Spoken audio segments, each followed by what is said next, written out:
안녕하세요.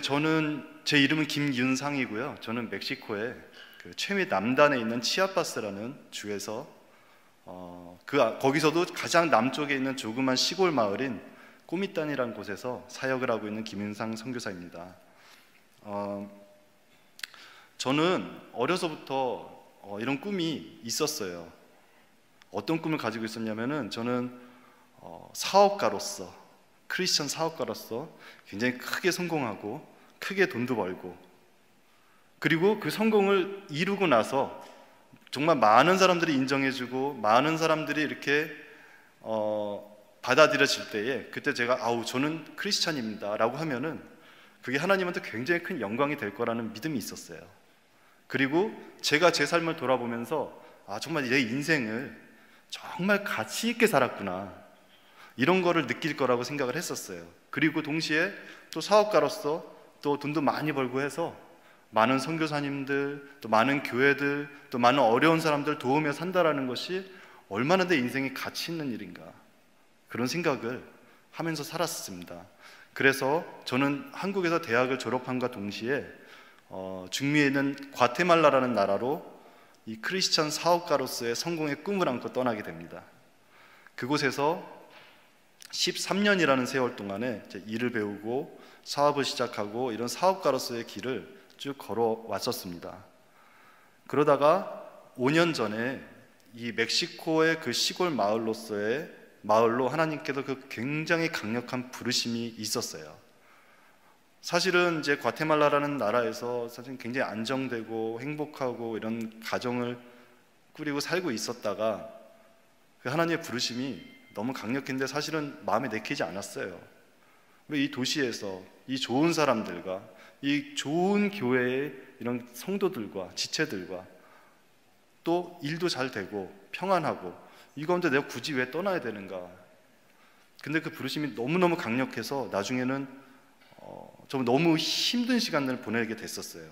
그 말 그대로 그 멕시코로 떠나야 되느냐 말아야 되느냐 이 고민 때문에 제 아내와 제가 정말 너무 마음이 힘든 시간을 보내게 되었습니다. 잠도 잘 수가 없었고요. 그래서 이제 그 말씀에 순종하기로 결정하고 짐을 정리해서 멕시코 땅으로 떠나게 되었습니다. 그런데 이 멕시코 땅으로 떠날 때 하나님이 네가 이렇게 순종해가지고 드디어 가는구나 라고 했을 때 하나님께서 네가 그곳에 가면은 정말 젖과 꿀이 흐르고 네가 손대는 것마다 다 잘 되고 정말 어떤 꿀단지 같은 게 있을 거야, 큰 축복이 있을 거야 라는 말씀을 주지 않으셨어요. 하나님이 되게 야속하시게도 떠나라 라는 말씀을 그렇게 강력하게 하시면서도 동시에 그곳은 광야야 라는 말씀을 하셨어요. 그래서 저희 가족은 그곳에 가면서 각오했습니다. 우리 인생의 광야, 이것을 우리가 이제 맞고 이제 그것을 한번 경험해보자 라는 그런 마음을 가지고 떠났습니다. 3년 전이었습니다. 그곳에서 열심히 사역을 하고 있는데 3년 전 어느 날 밤이었어요. 비가 굉장히 많이 내리는 밤이었고 제가 밤에 운전하고 선교센터로 돌아오는 길이었어요. 그때 기억으로는 오늘 너무 앞에 시야가 안 좋다, 너무 앞이 안 보인다, 이러는 그런 생각을 가지고 있었어요. 그날 밤에 이제 선교센터로 돌아오는 그 고속도로에서 앞에서 달려오던 차와 정면 충돌 사고를 겪게 됩니다. 굉장히 큰 사고였고요. 저는 그 사고 충돌 순간부터 이미 정신을 잃어서 아무 그 사고에 대한 기억을 가지고 있지 않습니다. 그 당시에 이제 제 장이 굉장히 많이 파열이 됐었고 굉장히 많은 출혈들이 있었다고 해요. 제가 병원 응급실에 실려갔을 때는 이미 피의 한 60% 정도가 출혈이 됐었다라고 의사가 얘기하더라고요. 그래서 제가 병원에 실려갔을 때 이미 살아있는 자체가, 숨이 붙어있는 자체가 기적이었다라는 얘기를 나중에 전해 듣게 되었습니다. 그것에서 응급수술을 했었고요. 그리고 장에 이 파열된 부분들을 제거를 했습니다. 그랬는데 그 첫 번째 수술 때 장에 파열된 부분들이 깨끗하게 제거되지 않았어요. 그래서 이게 파열된 부분들이 남아 있었던 거예요. 그렇게 하고서 배를 닫아놨으니까 그 며칠간에 그 여전히 파열이 돼 있던 부분에서 이제 이런 내용물들이 뱃속으로 다 나오게 됐었고 그것 때문에 배가 완전히 감염이 됐었어요. 그래서 복막염도 생기고 이제 감염이 돼서 폐렴도 생기고 그리고 폐혈증까지 생기고, 그러면서 의사는 이제 저희 가족에게 더 이상 살 가망이 없습니다. 저희가 할 수 있는 것은 다 했습니다. 나는 이제 코멘트를 하기 시작했습니다.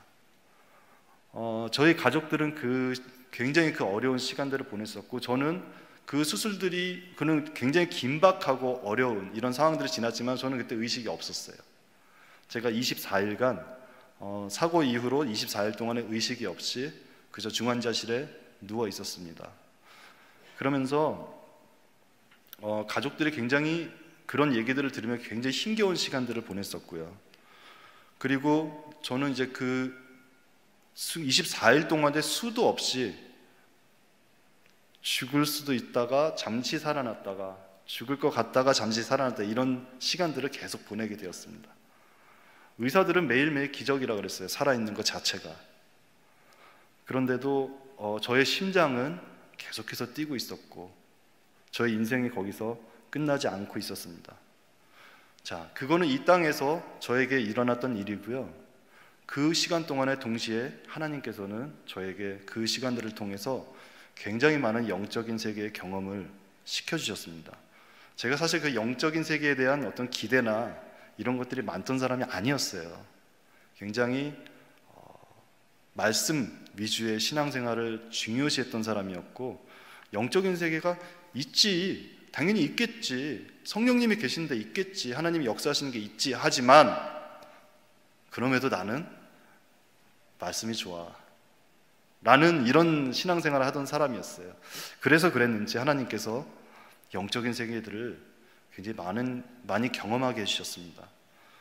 그 세계에서 경험했던 많은 것들 중에서 제가 오늘은 여러분들과 정말 중요한, 우리가 살면서 반드시 기억해야 될 그 몇 가지만 나누도록 하겠습니다.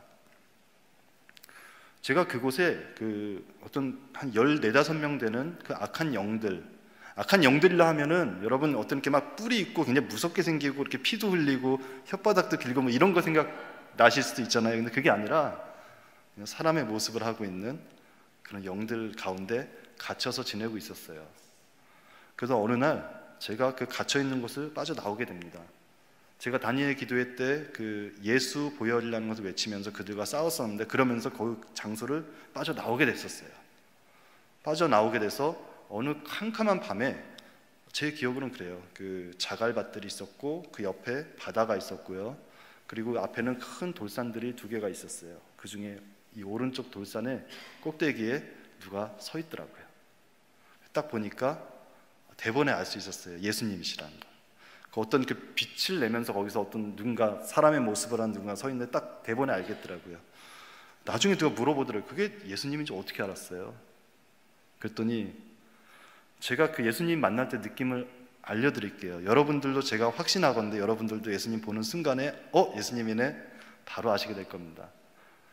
우리가 그 어렸을 때에 정말 친하게 지내던 친구들이 있는데, 이 친구들과 이렇게 앞으로 살면서 가는 인생의 방향도 다르고 생각하는 것도 다르고 길이 달라서 연락도 끊기고 연락도 전혀 하지 못한 채로 10년, 15년이 흘렀다가 어느 예상하지 못한 데서 갑자기 딱 마주쳤을 때 너 그때 걔지? 라고 하면 딱 알아보는 이런 느낌 아시나요? 그런 경험들 혹시 가지고 계시나요? 예수님을 만날 때 딱 그런 느낌이에요. 딱 그 느낌. 예수님. 그렇습니다. 그곳에서 제가 예수님 만났는데, 그때 그 순간은 저에게 있어서는 정말 그 마지막, 숨이 끊어지는 그 마지막 순간이었습니다. 그곳에서 그 예수님을 보고 저는 정말 그 당시에 그곳에도 제 힘이 없었어요. 다 죽어가고 있어서 기운도 없었어요. 그러면서 그 예수님을 보면서 그곳으로 제가 가기 시작했습니다. 그 예수님이 그 서 계신 것을 보면서 어떤 느낌이 들었었냐면요, 저렇게 예수님이 계신데, 저렇게 예수님이 살아 계신데 왜 나는 그렇게 돈 벌려고만 애쓰고 살았나? 그게 뭐 그렇게 영광이 된다고? 그런 후회들을 하면서 내 지금 남아있는 이 숨, 끝나가는 이 생명, 이것만 가지고라도 내가 예수님이 저기 계신 저곳으로 내가 가리라. 그리고 그 길 위에서 내가 죽으리라 라는 결심을 하고 정말 모든 힘을 짜내서 그 산을 기어 오르기 시작했습니다. 한 산 중턱쯤 갔었던 것 같아요. 정말 이제 모든 기운이 빠져서 더 이상 갈 수가 없었어요. 근데 그 산 중턱쯤에 예수님이 내려오셨어요. 그 저를 만나주셨습니다. 정말 예수님은 어떤 환상 가운데서 이렇게 예수님이 이렇게 팔 벌리고 나타나신 이런 게 아니라 정말 이런 여러분들과 저의 이 만남처럼 예수님을 정말 대면하게 되었습니다. 그리고 딱 알 수 있었습니다. 이것이 내가 이 땅에서의 삶은 이제 여기서 끝나는구나. 바로 알 수 있었습니다. 그리고 그곳은 바로 심판의 자리였습니다. 예수님께서는 그곳에 어떤 그 십자가에 달려진 우리가 상상하는 그런 모습이 아니라 저의 인생의 심판자로서 그곳에 오셨었습니다. 그 예수님은 살아계셨고요. 그것은 심판자셨는데 우리가 계시록 1장 18절 말씀을 한번 볼까요?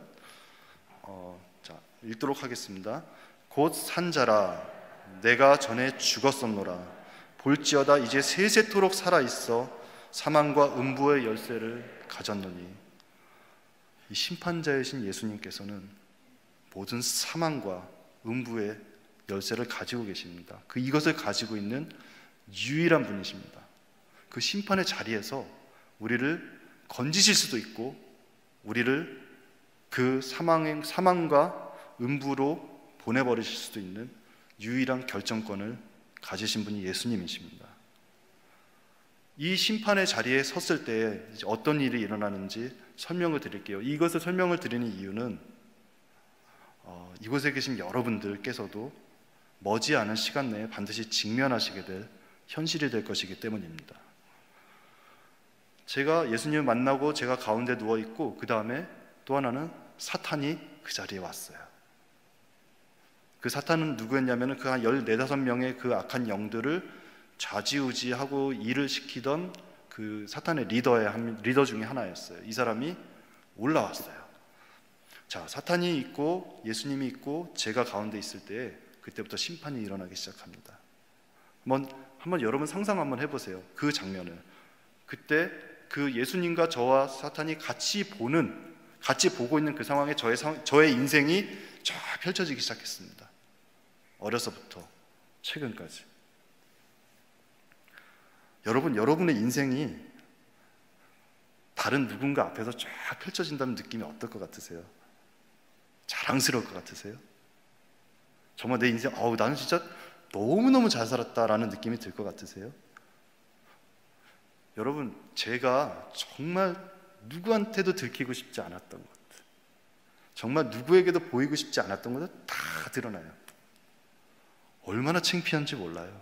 얼마나 수치스러운지 모릅니다. 그런데 그 일이 일어나더라고요.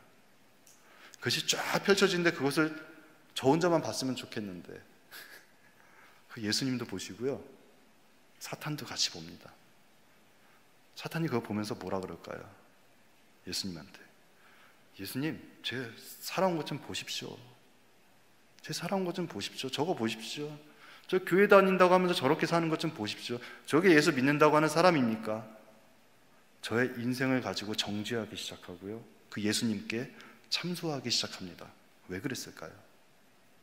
그곳에 온 사탄이 거기 왜 있었을까요? 그곳에서 예수님께서 저를 붙드시지 않으시면요, 어떤 일이 벌어질까요? 바로 심판이 끝나면서 사탄이 저를 거기서 데리고 갔을 겁니다. 그런데 사탄의 그런 계속 지속되는 그런 수많은 참소 가운데서도 예수님께서는요, 예수님께 똑같이 보셨어요. 그 창피한 장면들을. 그래서 예수님께서 한마디도 저한테 정죄하지 않으셨어요. 로마서 8장 1절에 이렇게 말씀하십니다. 그러므로 이제 그리스도 예수 안에 있는 자에게는 결코 정죄함이 없나니. 여러분, 이것이 이론이 아닙니다. 이것이 이론이 아닙니다. 우리의 심판의 자리에서 예수 그리스도를 믿는 우리에게 이 정죄함이 없어요. 예수님께서 정죄하지 않았어요. 예전에 제가 이런 생각 해본 적 있었어요. 제가 맨날 회개하고 기도하고, 그런데 제가 짓는 죄들이요 계속 반복돼요. 계속 반복돼가지고 야, 이거 진짜 어떻게 살아야 되나, 내가 정말 나중에 예수님 앞에 서게 되면 예수님도 진짜 많이 혼나지 않을까? 간신히 천국은 들어갈지 몰라도 예수님한테 야, 윤상아, 너 그때 왜 그렇게 살았니? 너 이렇게밖에 할 수가 없었니? 나는 예수님한테 그런 핀잔을 들으면서 천국에 겨우 가지 않을까, 이런 상상을 해본 적이 있었어요. 그런데 실상 그 자리에 맞닥뜨리고 나니까요, 단 한마디도 저의 잘못에 대해서 정죄하지 않으셨어요. 그렇다면 왜 예수님께서는 저의 그 수많은 죄를 보시면서도 한마디도 하지 않으셨을까요? 그것은 제가 예수 그리스도를 믿는 그 믿음으로 인해서 그 모든 죄들은 그대로 기록되어 있었습니다. 하지만 그 기록된 죄들에 대해서 죄 사함을 받았기 때문에 그랬었습니다. 그렇기 때문에 사단이 수많이 참소를 할지라도 저는 그 죄들에 대해서 죄 사함을 받았기 때문에 예수님께서는 더 이상 심판자로서 저를 정죄하지 않으셨어요. 그러면서 사탄이 그렇게 참소를 해도 저를 데려갈 수 없고 예수님께서는 놔주지 않으시니까 정말 제 여기서 이렇게 얘기하고 갔어요. 예수님, 제가 진짜 도대체 제가 뭔데 그렇게 붙들고 놔주지를 않습니까? 라고 예수님한테 정말로, 제가 좀 이렇게 좋게 얘기를 하는데 정말 이렇게 따지듯이 얘기하고서 돌아갔습니다.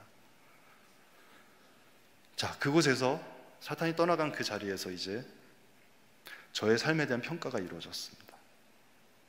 예수님께서는 저의 삶에서요, 예수님께서 가치 있게 생각하시는 순간들을요 이렇게 뽑아내셨어요. 그런데 여러분 그거 아세요? 저는 되게 독실한 믿음의 가정에서 태어났습니다. 그리고 어려서부터 교회에 다녔었고요, 모든 예배에 참석했었고, 교회 수련회, 교회 성경 공부, 부흥회, 선교, 성가대, 찬양대, 교회에서 하는 거 다 하는 거는 다 하면서 컸어요. 다 그렇게 자랐어요. 그렇기 때문에 교회 안에서 보낸 시간이 정말 제 인생에는 많았어요. 그런데 예수님께서 저의 삶에서 그 가치 있게 인정해 주신 시간을 뽑았는데 그게 어땠냐면요, 너무나 적었던 거예요. 너무나 적었어요. 그럼 제가 예수님, 좀 너무하신 거 아닙니까? 제가 교회에서 보낸 시간이 얼만데, 예수님 제가 예배 자리에 앉아 있었던 시간이 얼만데, 예수님 제가 선교하면서 돌아다닌 시간이 얼만데 요거밖에 인정 안 해주십니까? 라고 제가 예수님한테 따질 수 있었을까요? 아니요, 그럴 수가 없었습니다. 왜 그러냐면은 그곳에서 저의 삶이 펼쳐졌을 때요, 그 모든 순간들에 저도 모르고 있던 제 마음속 깊은 곳에 있던 제 마음속의 동기들이 다 드러났습니다. 예배 자리에 많이 있었어요. 예배 자리에 많이 앉아 있었어요. 찬양하는 자리에 많이 있었어요. 기도하는 자리에 있었어요. 하지만 제가 예수님 앞에서 드러났던 저의 마음속 동기, 그것을 보여주시는데 그것은 무엇이었냐면요, 저 친구 참 신앙이 좋아, 저 친구 참 믿음이 좋은 학생이야 라고 사람들한테 인정받고 싶어서 제가 그 자리에 앉아 있었더라고요. 제가 그렇게 사람들의 인정을 구하면서 있었던 그 모든 제 인생의 시간들은요, 하나도 인정받지 못했습니다. 여러분은 어떠신가요? 그렇게 해서 예수님께서는 저의 그 가치 있는 시간들을 뽑아내셨습니다. 근데 이 적게 뽑아내주신 그 시간들 중에 어떤 시간들이 포함되어 있었을까요? 어떤 시간들이? 예수님은 과연 어떤 시간들을 저의 인생에서 정말 가치 있었다라고 이렇게 평가해 주셨을까요? 그 시간들은 이랬습니다. 그 중에 하나의 예를 드리면은, 제가 과테말라에 사업을 하면서 굉장히 어려웠던 때가 있었어요. 정말로 돈이 정말로 구자에서 0이 되는 순간이 있었어요. 집에 돌아왔는데, 이거 아빠로서, 남편으로서 사업을 한다고 택한 이 선택 때문에 내 가족이 이제 길에 내앉을 수도 있겠구나, 이 생각이 들었었어요. 정말 방법이 없었어요. 의지할 데가 없었어요. 어디 사람 손을 붙들 수 있는 데가 한 군데도 없었어요. 집에 들어올 때 이제 오늘 하나님께 기도해야지, 이 마음이 아니라 딱 들어오잖아요.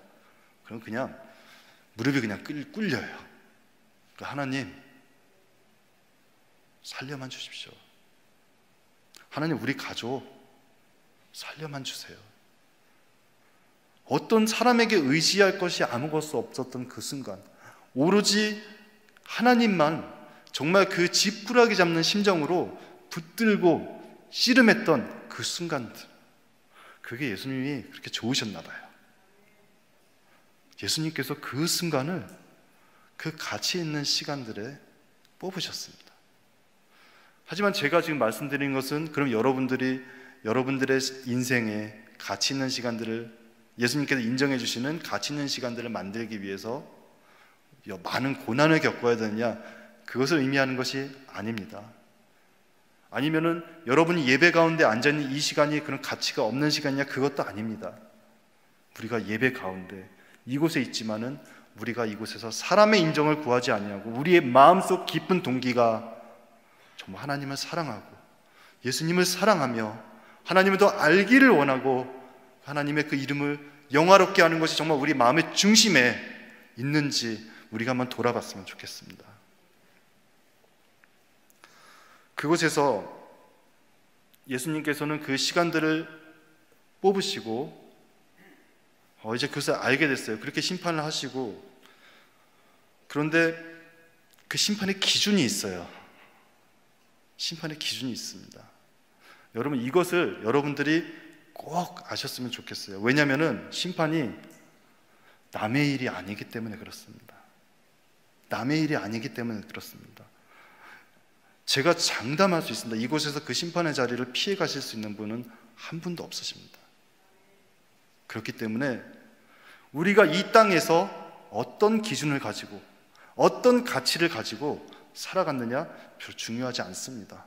내가 이 땅에서 어떤 일을 했느냐, 어떤 업적을 이루었느냐, 그것도 별로 중요하지 않습니다. 심판의 자리에서 중요한 것은요, 오로지 그 심판하시는 분의 기준입니다. 그 기준에 부합하지 않으면 우리가 어떤 고귀한 가치들을 가지고 인생을 살았다 하더라도 아무 쓸모가 없습니다. 그 예수 그리스도의 그 기준은 바로 이것입니다. 내가 예수 그리스도를 믿는지 믿지 않는지, 이것이 바로 기준입니다. 너무 심플해서 실망하셨나요?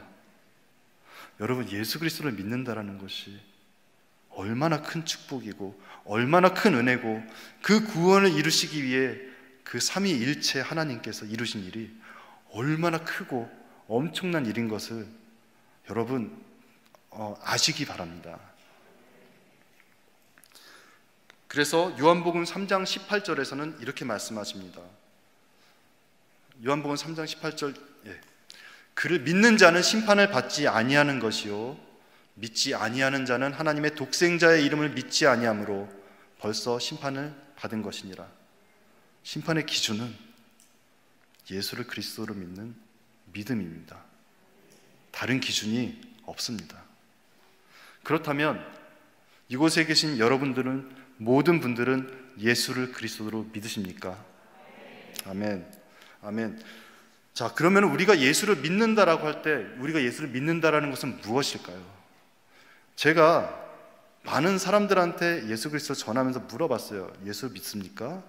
예수님 믿으세요? 그랬더니 굉장히 의외로 많은 사람들이요, 예수님 믿는데요. 예수님의 뭐를 믿으십니까? 물어보면요, 예수님이 하나님의 아들이시잖아요. 예수님이 2000년 전에 십자가에서 죽으셨잖아요. 예수님이 그 위인이시잖아요. 이런 답변들을 합니다. 여러분, 이것은 우리를 그 심판의 자리에서 살려주는 믿음이 아닙니다. 그렇다면 우리가 예수를 믿는다라고 할 때 과연 우리는 무엇을 믿는 것일까요? 우리는 정말 무엇을 믿는 것일까요? 사도행전 13장 15절부터 쭉 보면요, 사도 바울의 그 유명한 설교가 나옵니다. 사도 바울이 그 비시디아 안디옥이라는 곳에서 그곳에 있는 이스라엘 사람들과 하나님을 경외하는 사람들, 자, 무슨 말인지 아시겠죠? 이스라엘 사람들과 하나님을 경외하는 그 사람들을 대상으로 회당에서 사도 바울이 설교를 합니다.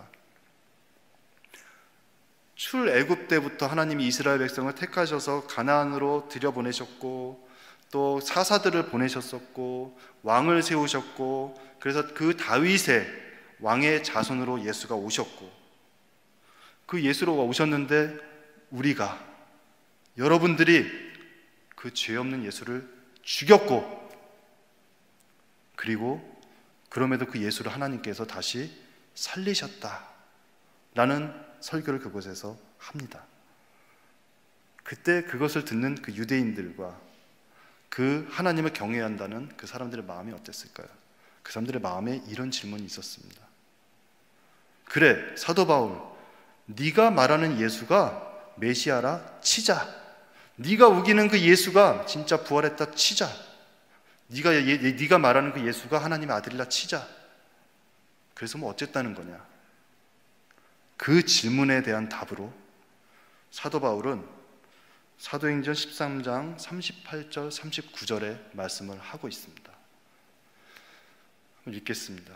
그러므로 형제들아, 너희가 알 것은 이 사람을 힘입어 죄 사함을 너희에게 전하는 이것이며, 또 모세의 율법으로 너희가 의롭다 하심을 얻지 못하던 모든 일에도 이 사람을 힘입어 믿는 자마다 의롭다 하심을 얻는 이것이라.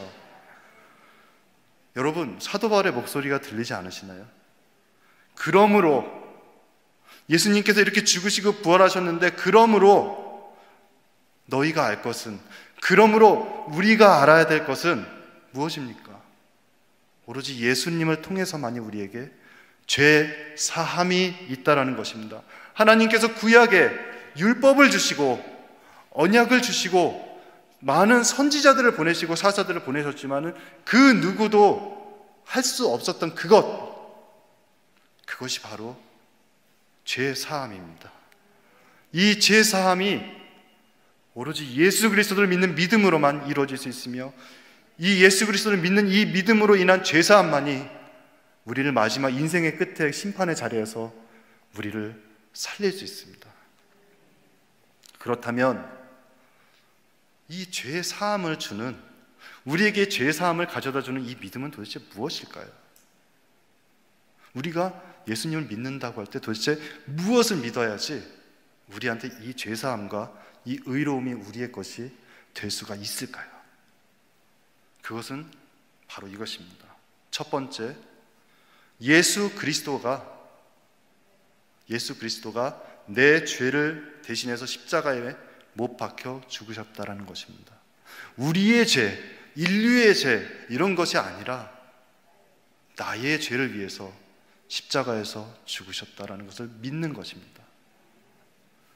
두 번째는 예수님께서 말씀하신 바와 같이 사흘 만에 죽은 자 가운데서 다시 살아나셨다라는 것입니다. 그리고 그 예수님께서는 지금도 살아 계시다라는 것입니다. 이것이 이 사도 바울의 설교에서 사도 바울이 말하고 있는 그 믿는 것의 세 가지입니다.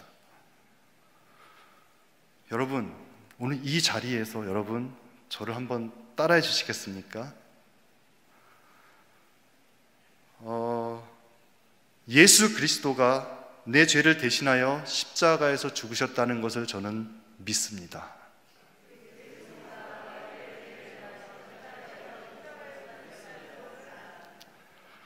말씀과 같이 사흘 만에 죽은 자 가운데서 다시 살아나셨다는 것을 믿습니다.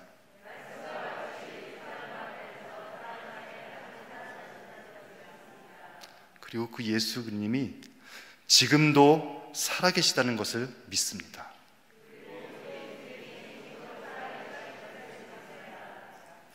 여러분, 복음을 전하는 것이 어려우십니까? 전도하시는 것이 어려우십니까? 여러분, 바로 이 세 가지, 바로 이것이 우리가 전해야 할 것입니다. 여러분, 이것이면 충분합니다.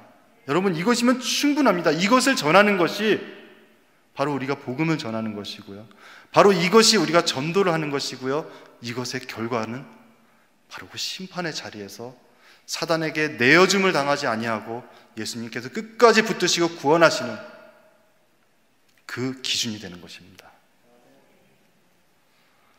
저는 오늘 이 자리에서 여러분과 또 하나 제가 경험했던 것을 나눌 것입니다.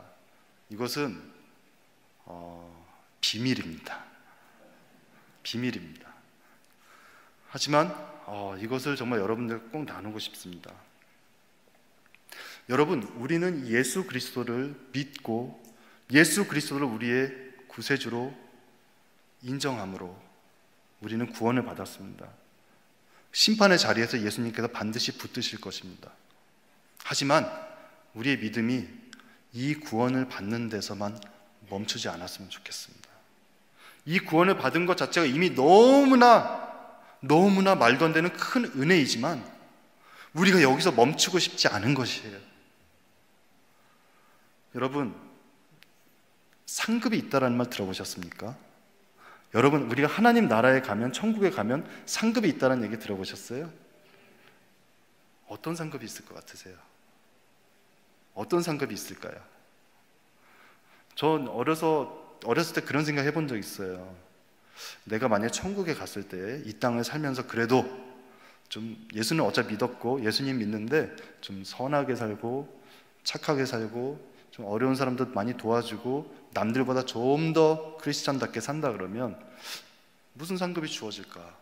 천국에 갔을 때 혹시 나한테 좀 더 평수 넓은 집을 주실래나? 아니면 남들 집은 시멘트로 이렇게 칠해져 있을 때 내 집 벽에는 금칠이 좀 돼 있으려나? 아니면 뭐 트로피나 뭐 상장, 표창장 같은 것들 주셔서 이런 것들 집에다 이렇게 전시해 놓고 살게 되려나? 이런 상상들을 해본 적이 있습니다.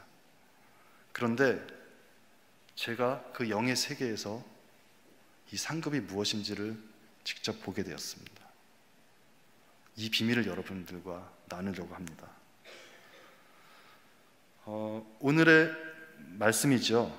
누가복음 17장 19절, 주인이 이르되 잘하였다 착한 종이여, 내가 지극히 작은 것에 충성하였으니 10고을을 차지하라 하고. 자, 여러분,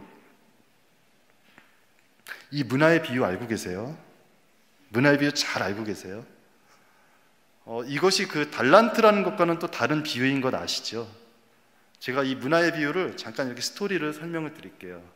왕이 있었어요. 왕이 타국으로 떠납니다. 타국으로 떠나면서 종 10명을 불러요. 종 10명을 불러서 각 사람마다 1문화씩을 왕이 맡깁니다. 내가 타국에 가 있는 동안에 너희도 이거 갖고 장사해 라고 얘기를 하고 떠납니다. 그러고 나서 이 종들이 이 문화를 받은 1문화를 가지고 장사를 했어요. 한 종은 10문화, 다른 종은 5문화, 다른 한 종은 1문화 그대로 갖고 있었죠. 자, 그리고 왕이 돌아와서 이 맡긴 문화에 대한 계수를 하기 시작합니다. 여러분, 이 문화가 무엇일까요? 하나님께서 우리에게 주신 재능일까요? 축복일까요? 무엇일까요? 여러분, 이 문화는 우리에게 주신 복음입니다. 우리에게 맡기신 복음입니다. 여러분, 이 10명의 종들에게 똑같이 하나씩 주신 이것, 이 종들이 잘 살건 못 살건, 강남에 살건 지방에 살건, 많이 배웠든 못 배웠든, 건강하든 약하든 상관없이 똑같이 차별 없이 주어지는 이것은 바로 복음입니다. 복음, 곧 예수 그리스도를 우리에게 똑같이 주셨습니다. 이것을 가지고 장사라고 하시는 것입니다. 우리의 삶에서 지금 왕이 저기 떠나 계신 이 시점에 우리한테 이곳에서 이 예수 그리스도를 가지고 장사하라라고 말씀하시는 것입니다. 그랬을 때 예수님께서 돌아오셔서 우리 삶을 계수하실 날이 옵니다. 그때에 이 우리가 가진 복음을 우리가 과연 얼마로 늘렸느냐, 이것이 그 왕이 우리의 삶에 상 주시는 기준이 됩니다. 제가 그곳에서 예수님을 만났을 때 예수님이 한 사람을 데리고 오셨어요. 같이 오셨어요. 근데 이 사람이요, 그 영적인 권세와 영적인 파워, 영적 세계에서의 권위가 어마어마한 사람이었어요. 정말 어마어마한 사람. 그 저를 이렇게 둘러싸고 있던 그 악한 영들, 사탄들에 제가 힘도 못 쓰고 있었어요. 되게 무서웠었어요. 두려웠었어요. 그런데 이 사람이 오면서 정말 사탄의 가장 리더 중에 리더인 사람을 정말 거기서 두드려 패기 시작했어요. 정말로 제 눈앞에서 두드려 패기 시작했어요. 한 번 아니었고 한 3번 정도 맞았던 것 같아요. 그런데 정말로 찍소리도 못하고 맞더라고요. 그리고 떠나가고 나면 그렇게 그냥 정말 오열을 하면서 울더라고요. 우라통이 터진다 그러면서. 그런데 그렇게 사탄이 한마디도 할 수 없을 만큼 그 엄청난 권위를 가진 그 사람이 왔었습니다. 근데 그 권위는 진짜 너무 부럽더라고요. 나 어떻게 하면 난 저런 사람 될 수 있을까? 내가 하나님 나라 가면 나는 어떻게 하면 저런 자리에 갈 수 있을까? 너무너무 궁금했었습니다. 여러분, 천사였을까요? 아니었습니다. 천사 아니었습니다. 그 사람은 어떤 사람이었냐면요, 이 땅에서 살아가는 동안에 예수 그리스도의 복음을 열심히 전했던 사람이에요. 그것에 대해 왕이 계수할 때 무엇을 상급으로 주신지 아십니까? 하나님께서 우리에게 맡기신 그 복음을 전파했을 때에 그것으로 주시는 상급은 바로 이것입니다. 하나님 나라에서 다스리는 자로서의 권세가 주어집니다. 별거 아닌 것 같으세요? 여러분, 별거 아닌 것 같아요. 제가 처음 시작할 때 말씀드렸죠. 우리 안에는 뭔가 다스리는 자로서 살고자 하는 그런 마음들이 있어요. 그래서 우리가 인생의 많은 부분들을 희생하고 노력하고 그 자리에 가기 위해서 애쓰는 거예요. 그런데 정말 안타까운 것이 무엇인지 아세요? 우리가 이 땅에서 그 자리를 차지하기 위해서 그렇게 노력을 하고 희생하고 사는데, 문제는 그 자리를 차지하는 사람은 결국엔 소수예요. 모든 사람이 그 자리에 가지를 못합니다.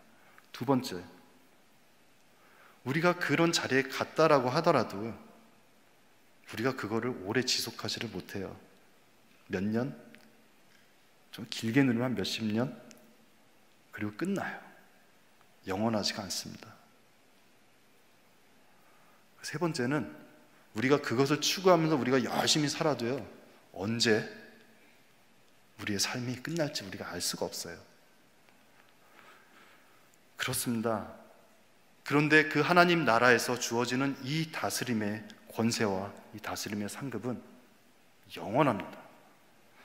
자, 제가 이런 말씀을 그 청년들한테 제가 몇 번 이렇게 강의를 할 일이 있었는데, 청년들한테 이런 예를 들어서 설명한 적이 있었어요. 여러분들이 제일 들어가고 싶어하는 직장이 어딥니까? 한국에서 제일 좋은 직장이 어딥니까? 대표적으로 한번 삼성전자를 예를 한번 들어보도록 하죠.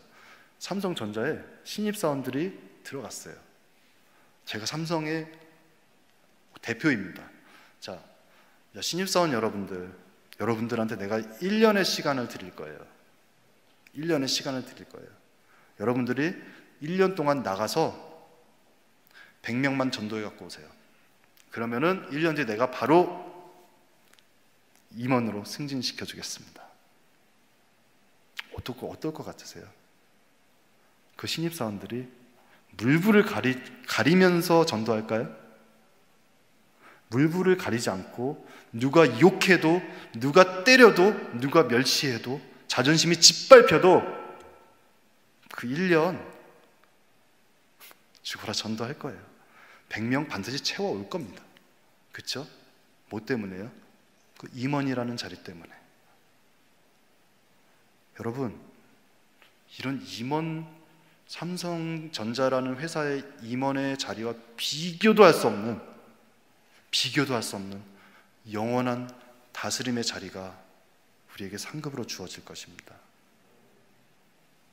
여러분, 이 상급을 얻기 위해서요, 제가 아까 삼성에서 1년이라는 시간을 얘기했죠. 여러분, 이 상급을 얻기 위해서 우리에게 주어진 70년, 80년, 90년이라는 시간은요, 이 복음 전하는 데만, 이 상급을 위해서만 살아도 너무너무 짧아요. 너무너무 짧아요. 여러분, 이 상급에 욕심내보지 않으시겠습니까? 이 상급에 정말 목숨 걸어보지 않으시겠습니까? 저는 사도 바울이 정말 이 상급을 받다라고 생각해요. 이 상급을 알았다고 생각해요. 그 부르심의 상이라고 말하는 것이 무엇인지 알았다고 생각해요. 그렇기 때문에 사도 바울의 인생에 40의 감한매를 5번을 맞았대요. 태장을 3번을 맞았대요. 돌에 맞고 배가 난파되고 배고프고 춥고, 예수 전한 사람 왜 그렇게 살아야 됩니까? 이렇게 사는데 하나님 마치 도와주지도 않는 것 같고, 하나님 어디 계십니까? 라고 할 것 같은 이 상황, 이거 견디면서 왜 예수를 그렇게 전했을까요? 심지어 자기 목숨조차도 아무것도 아니다, 이 복음이 전해지는 데 있어서 그렇게 말할 수 있었을까요? 그것은 이 모든 것들을 감당하더라도 그 받을 상급이 비교도 되지 않을 만큼 가치 있기 때문입니다. 이것은 어떤 이론적인 걸 말씀드리는 것이 아닙니다. 여러분들이 곧 경험하게 되실 일들이고 곧 현실이 될 일들인 것입니다. 그래서 우리의 인생은, 여러분, 이 상급을 위해서, 이 영원한 그 다스림의 자리를 위해서 어쩌면은 기회로 주어진 것일 수 있어요. 이 기회를 여러분 놓치지 않으시길 바랍니다. 그런데 이 상급을 얻는 방법이요, 우리가 이 땅에서 다스리는 자가 되는 방법과는 좀 다릅니다. 예수님 기억하십니까? 예수님의 제자들 중에 저런 말을 하죠. 예수님이 하나님 나라의 보좌에 앉으시면 저를 우편에, 저를 왼편에 앉혀주세요. 이런 제자들이 있었죠. 예수님 뭐라 그러셨죠? 그 자리가 누가 예비가 되었든 누군가 차지하긴 할 건데, 그 자리를 차지하려면 너희가 가장 겸손하고 가장 낮아져야 된다. 가장 섬기는 자가 되어야 한다. 왜 그러셨을까요? 여러분, 이 복음을 전하려면요, 낮아져야 합니다. 전도하시려면요, 섬기는 자가 되셔야만 합니다. 여러분, 누군가 여러분을 어렵게 하고 멸시하고 자존심 상하게 할지라도요, 그래도 여러분 그 복음을 그 사람에게 전하실 수 있으시겠습니까? 그럼 우리가 어때야 될까요? 우리가 죽어져야 하고요, 우리가 낮아져야 하고요, 우리가 섬기는 자가 되어야 합니다.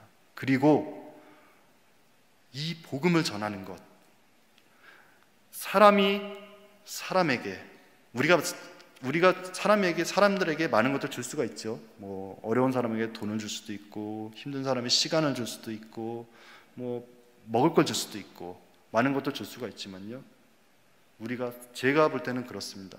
사람이 사람에게 줄 수 있는 가장 최고의 사랑, 그 무엇일까요? 그것은 바로 복음입니다. 이 복음 외에는 그 어떤 것도, 우리가 줄 수 있는 그 어떤 것도 그 사람의 생명을 살릴 수는 없습니다.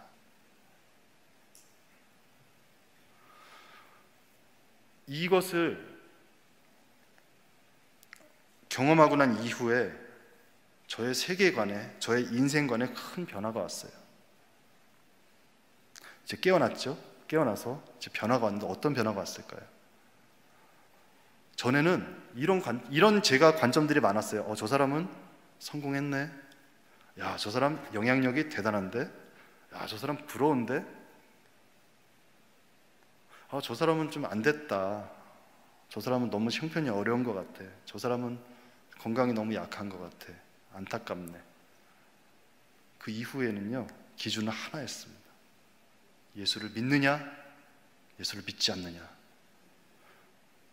제가 좋아하는 사람이든, 저하고 잘 맞는 사람이든, 저하고 맞지 않는 사람이든, 저를 핍박하고 괴롭히는 사람이든, 여러분, 누군가 우리 가족 건드리면 화나시죠?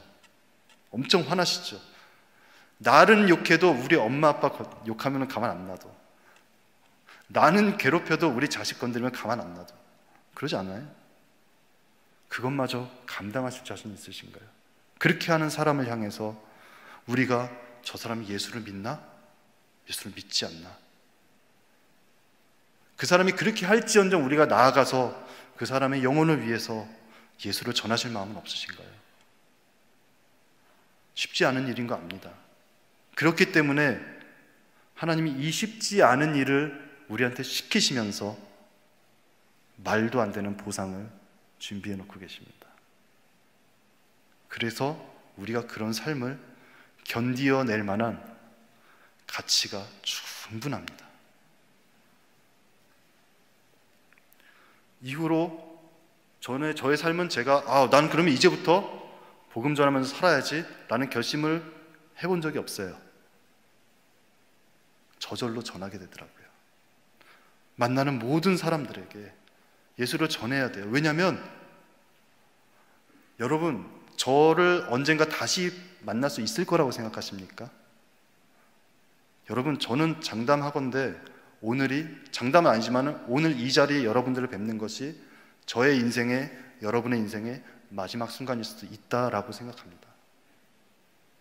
그렇기 때문에 내가 누군가를 만나서 내 앞에 앉아있는 이 사람, 그것이 누가 됐든 이 만남이요, 여러분 마지막일 수 있습니다. 그러면은 이분과의 만남이 내 인생의 마지막이라 그러면은 내가 무엇을 하여야 될까요? 저는 예수 그리스도를 전하겠습니다. 그것이 그 사람에게 제가 줄 수 있는 최고의 선물이기 때문입니다. 최고의 사랑이기 때문입니다. 그렇습니다. 우리가 구원을 받고 예수 그리스도가 우리를 사탄에게 내주지 않고 심판의 자리에서 우리를 건지시는 그 기준은 하나입니다.